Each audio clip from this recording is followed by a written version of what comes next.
به خاطر یک چیز رو فهموندن در مردم ما بیشتر دلیل لازم است. یعنی که هر کاری که میکنیم باید دلیل. هزار سخن جای یک نتیجه رو نمیگیرد. فراموش مثال یادی همین یک 4-5 نفر بروید اینجا کی میبروید؟ بیاید یک توی ورق گیرید، سر و سیما نشوید، سر و این مترو نه، سر و سیما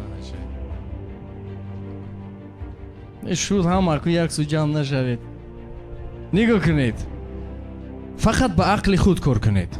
نگاه نکنید او چی کار میکنه. سمالیوچه نمیسازیم. فقط هرچی من میگم کاغذ رو همون کنید. کاغذ رو قطع کنید، از من قطع کنید.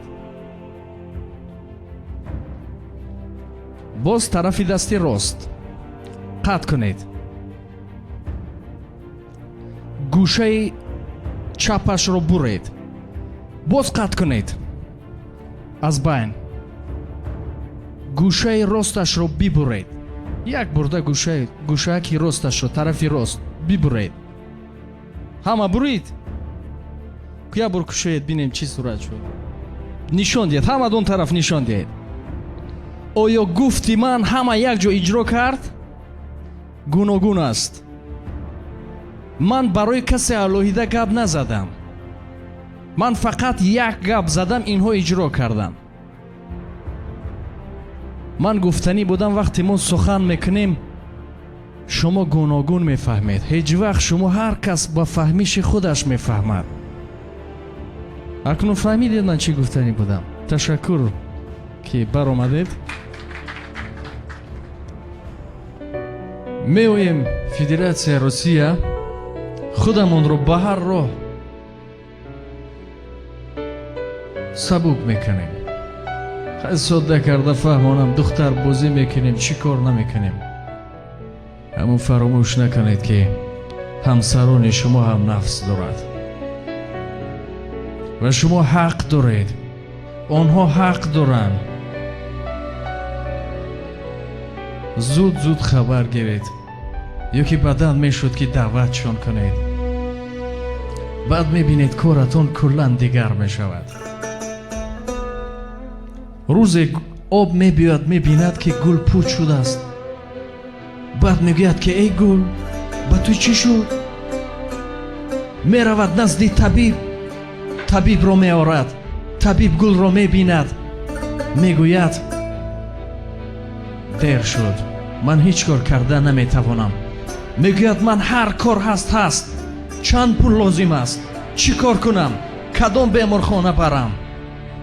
طبیب گفت نه. پس گفت سببش را گوی. گفت به آب مانده است. آیا گل پوچ شده خوش شده را دیگر میتوان زنده کرد؟ با این خاطر احتیاطشان کنید. وقتی که شما با دیگر کس دل میبندید، مهر اگر که ما بگیریم، مهر از همین جا تا همین جا باشد، این مهر از 100. وقتی که ما محبت میبندیم با یک دختر دیگر، انا اینجا آمدیم، یا با یگان چیز دنیایی برای هر روز عادت میکنیم، مهر عائله هستیم، مهر زن، فرزند آیسته آیسته جای این رو میگیرد. چند قدر که محبت میبندیم با چیز و چاره و دختر و زن، آیسته آیسته میبیاد ضبط میکند. بعد دیگر این قدر که ماند، زن و فرزند و پدر و عائله، پس چرا باید شما یاد کنید؟ موضوع نازک است، اما مهر تقسیم نکنید. وقتی شما پول دارید، وقتی شما زیبا هستید، هر چی که از پهلوی شما هست. خدا نکند یک کار بشود پاچکتان زند و چی شود به یک دست و به یک پای یا چیزی دیگر. آیا شما باور دارید که هر کسی که از با شما میماند باز بر میگردید نزد همون زن، همون فرزند، همون پدر و مادر؟